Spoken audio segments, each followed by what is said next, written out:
Welcome to Cult Macabre, a phantasmagoric guide to pop culture's dark side. I'm Richie. And I'm Lee. And today we are talking about the legend of Bloody Mary. Not the drink, but the folklore, the urban legend, the literal legend of Bloody Mary. Which I like this one a lot because there are so many different versions of the Bloody Mary ghost, spirit, haunting, whatever the fuck you want to call it, urban legend. That I think that pretty much covers it all, sums it up. There's tons of variations of it, right? I personally remember doing a quote Bloody Mary ritual with my sisters when I was like really, really young. I'm thinking like maybe 8 years old was probably the youngest that I was doing this stuff when we were just fucking around as kids. And I know you didn't have siblings, so you probably didn't quite have that experience. No, I had to play these stupid games by myself. Oh, we just took turns like actually locking each other in the bathroom with the person in the bathroom freaking out until it came to tears, and then mom was involved, and then we weren't allowed to play these games anymore. Dude, I didn't have to fucking do that. I scared the shit out of myself when I was younger. Yeah, I did that plenty too. Well, it was just like I heard about this stuff, right? Like you hear about it, the other kids in school like talk about it and everything. And it made me for a little while. It wasn't very long, but for the longest in my brain, the longest time, probably like, I don't know, half a year. I didn't want to go into any room that had a mirror if the lights were off. I actually still don't really like that. And even more than that, I don't like it when I first flick them on, because there's some weird caveman fear in the back of my brain that when I flick that light on, something is going to be in the mirror that I don't want it to be. That happens every time I open the door and I look in the mirror and I turn the light on and it's me, and it's God, whatever. Yeah. But it's just like some like weirdly primal thing that just sticks out in the back of my brain every time, whether I'm like really acknowledging it or not. I'm just like, hey, don't look at the mirror until the light's been on for a couple seconds. Then you'll be fine. Yeah. You're fine. Yeah. Well, so the legend of Bloody Mary, historically, it's a divination ritual. And it was to encourage women to walk up a flight of stairs backwards, holding a candle and a hand mirror in a darkened house. This is supposed to be them catching a view of their future husband's face. Like, this was the whole, like, ritual, right? Then there was, like, a chance they would see the Grim Reaper instead. It meant they were going to die before they'd have the chance to get married. Yeah, and, you know, back then, marriage was, like, a huge, huge deal, especially for young women. If you weren't married by a certain young age, you were considered, like, a spinster for the rest of your life. You ain't good enough to get married, you son of a bitch. You fucking old-ass hag. So, like, getting a glimpse of, like, your true love is kind of like an affirmation of, oh, I'm going to make it. I'm going to make it in society. I'll have a husband. He's going to be hot hubby in the mirror. But no, you get Bloody Mary, the ghost, who might strangle you or haunt your dreams or kill you or whatever the fuck it might be. There's, like, different variations all over the place. She might make you piss your fucking skirt. And then your skirt. Yeah, she might make you piss your skirt, and then she's gonna laugh at you, and then you're gonna die of the embarrassment.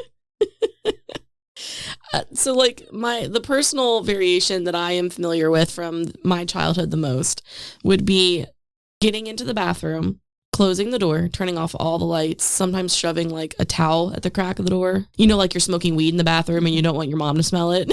You just shove the towel down in there real good. You sound like you have good experience with this.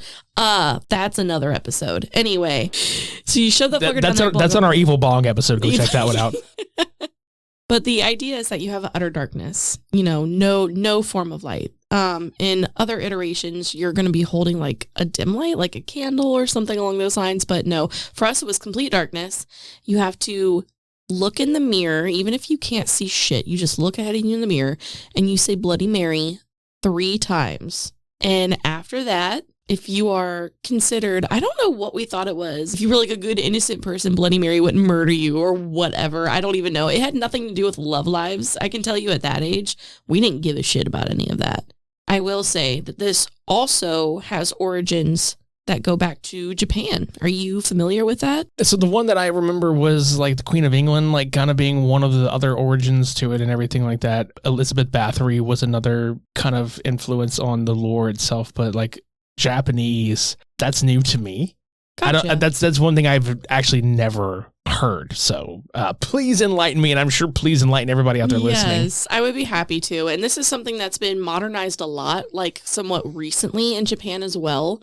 So their kind of version of the Bloody Mary urban legend is called Hanako-san, or toilet-bound Hanako-kun, if I am pronouncing that correctly. Why does that sound like a fucking shitty anime? So literally shitty toilet-bound. Yeah, I know. That, oh, thank you. I explained the joke. I made it so much better for everybody else. Yeah, I'm sure you did. So like obviously in America, our most common phrase is bathroom. I think toilet is kind of just what they call it. Elizabeth Bathroomery. Elizabeth. Yeah. So this has a very Moaning Myrtle from Harry Potter vibe. Jesus Christ. So there are different versions of this. Usually revolve around like a young schoolgirl who haunts lavatories or bathrooms. Some stories say that another kid killed her in the bathroom and she haunts it. Others say that her abusive parents killed her in a school bathroom. And then even more say that she actually committed suicide in the school bathroom. And now her spirit haunts the toilet. Come on. Okay, hold on. Wait. Whoa. Hold on a minute. Oh, there was even one. Hold on. There was even one more that was World War II era where she was like a girl playing hide and seek during an air raid and was killed during it. There's that one too. I'm still hung up on toilet spirit. Like this. So it's not the toilet itself. It's the bathroom. I know, but yeah. No, it's funny though. That sounds hilarious to me. I swear to God, everybody out there, like you probably came for like, I want to get scared and hear about the fucking legend of Bloody Mary. And it's like, dude, some of this shit's funny. Like I don't care. Like this shit is like, what is horror without a little bit of comedy in there? For fuck's sake. So let me hit you with this. We're gonna switch over to anime for a second, right? Oh, so is this anime also titled The Toilet Monster? So they're the toilet monster. I turn this poor suicidal schoolgirl into a toilet monster. Have you ever seen the movie Ghoulies? They're toilet monsters. Oh my God. Anyway, so this anime, right? You might be familiar with it. It's kind of infamous in the anime world for its English dub. It's called Ghost Stories. I've heard of it, yes. I remember showing you a scene about a bunny rabbit from this very particular anime because it's just that hysterical. But there is literally an episode of Ghost Stories that is centered around Hanako-kun, or the toilet ghost. So that made me giggle quite a bit. I quite enjoy that anime for what it is, for sure. The turlet ghost. The turlet ghost. Yes, the turlet. It's the turlet ghost. Toilet-bound Hanako-kun. Toilet-bound Hanako-kun. Yeah. Toilet-bound Rakakuni. That's like... Rakakuni. And we're really overlapping here. I don't... Contrary to the American version of it, when it comes to the kids who get involved in this particular urban legend, to summon Hanako-san, it said that the individual must go to the girls' toilet, which for some reason is usually on the third floor. I don't know if that's like a significant, I think 4 is like the significant number in Japan, but I don't know why, but it's always on the third floor. You're supposed to knock 3 times on the third stall and ask if Hanako-san is present. Boy, they sure like the number 3 for 4 being the fucking number, right? I know, right. But if she is there, she will reply with some variation of, yes, I am. And then from there on, it can vary a little bit. Sometimes they say that you'll catch the appearance of like a bloody or ghostly hand. Some say that they try to pull you into the portal to hell through the toilet. Like, there's all sorts of crazy stuff. So they try to give you a swirly on the way in. It reminds me of the Golgothan from Dogma. Yeah, a little bit. Demon. Yeah. Or no, it was a shit demon, straight up. Yeah, exactly.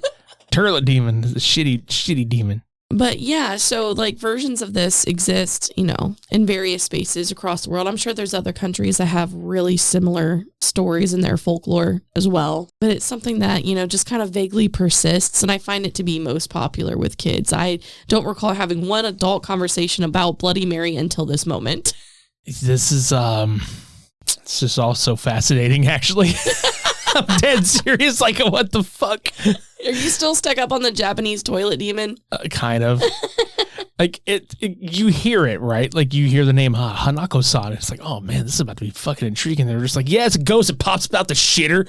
Like, all right, cool. Fuck me. So, to jump around a little bit, there's other variations and other historical, like, origin, quote, origin. There's so many origins to It's hard this. to say where it actually comes from. Yeah, because there's a lot of debate on if she's like based on a real woman or not. Like I've mentioned earlier, like Elizabeth Bathory was one of them. Mary the First of England, daughter of Henry VIII, and Catherine of Aragon, and she's the woman that had like hundreds of Protestant dissenters that got burned at the stake, and that gave her the nickname Bloody Mary. It's almost like a choose your own adventure of like, which one speaks to you? And I'm sitting here like, I would very much rather the one that comes from Bathory, because Elizabeth Bathory was the one that would, she was said to have bathed in virginal like blood. Sure, yeah, no, I totally get that. I like the witch trial one personally. So, that's a good one. It makes sense because the ritual involved in like summoning her or whatnot, it has a pagan feel to it. So I vibe with that. The legend itself, I think the one that is most prevalent is the one based around Mary Worth, though. It's the one where she is the ghost of an unhappy woman that killed herself due to having her baby stolen or was accused of murdering her children. Depending on the variation, honestly.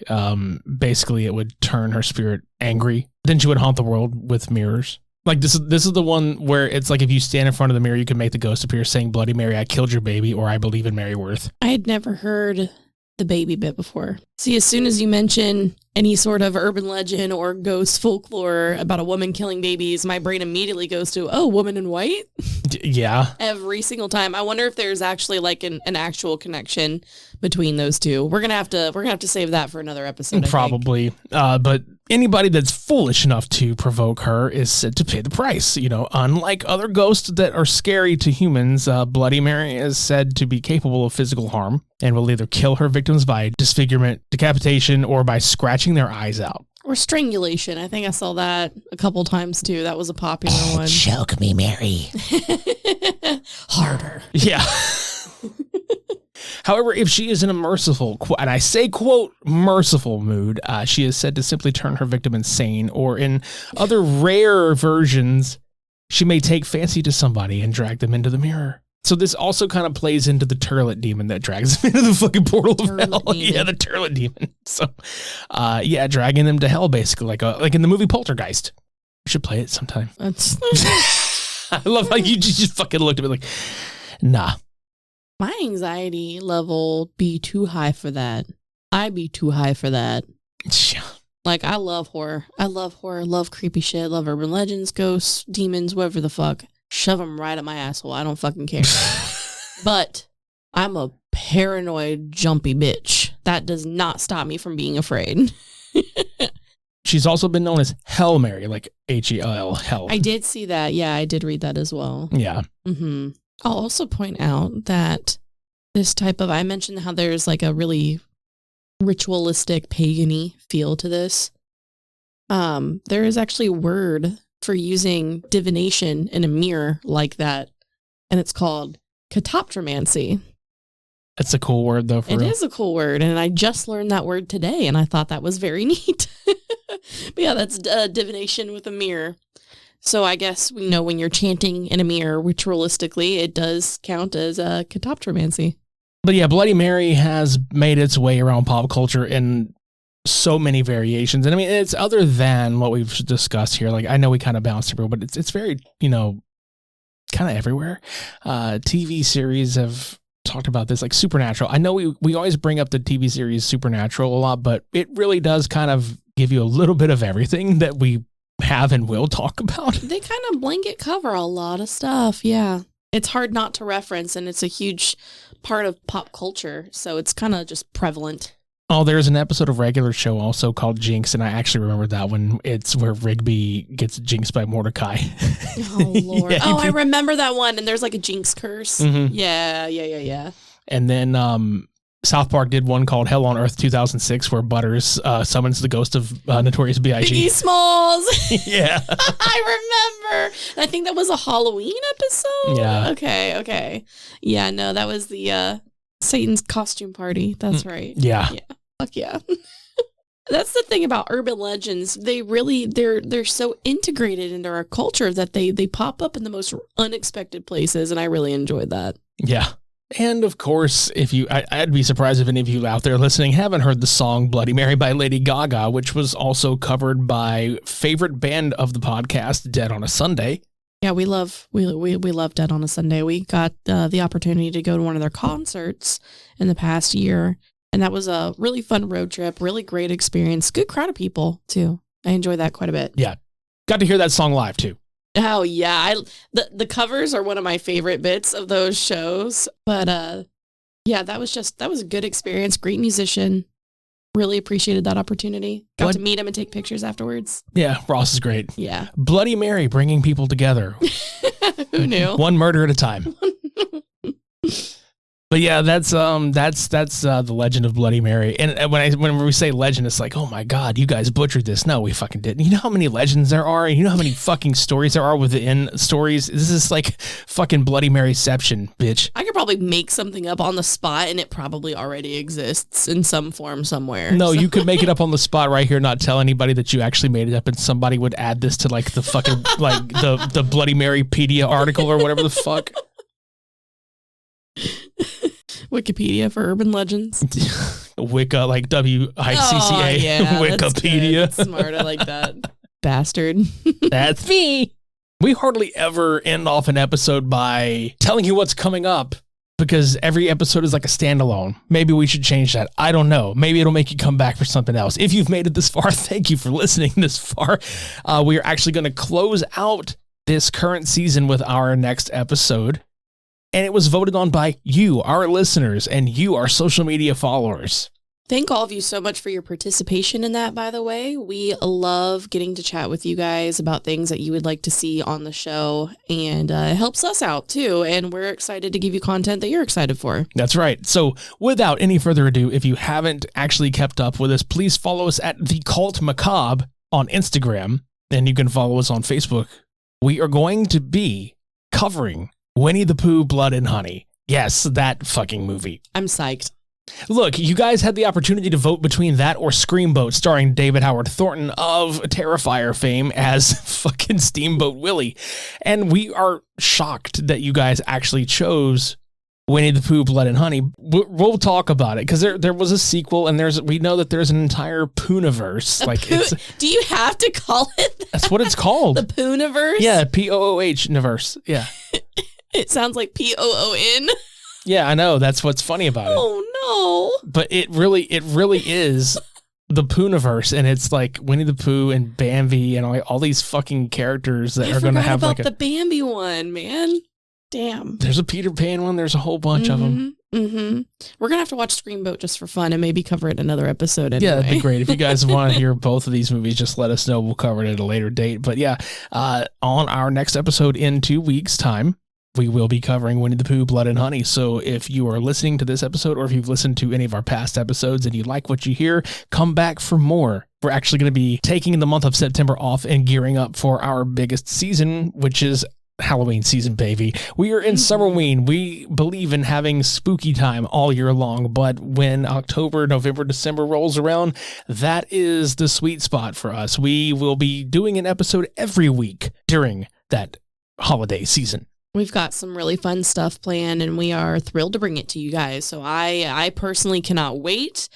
As soon as August is done, it is officially Halloween time, period. I don't care what anybody says. I'm buying the candles. I'm breaking out the blankets. It's time for popcorn and scary movies. Even though that's kind of just a constant. I'm going to shove a whole pumpkin up my ass. I'm going to shove a whole pumpkin up my asshole. Up my asshole. Let me check inside your asshole. Pumpkin time, baby. For past, present, and future episodes of Cult Macabre, you can subscribe to us on Apple Podcasts, Spotify, or YouTube. You can leave us a rating and review on Apple Podcasts. You can leave us a rating and leave comments on individual episodes on Spotify. And if you're listening to this episode on our YouTube channel, please consider subscribing to the channel, clicking the bell for notifications for future episodes, leaving a like on this video, or leaving us a comment down below. Any engagement helps. And if you'd like to follow us on any of our social media platforms, this can all be found in our Linktree link in the show notes below. If you'd like to join us for more of pop culture's dark side, sign the black book and join the cult. I'm Lee. And I'm Richie. We'll see you next time.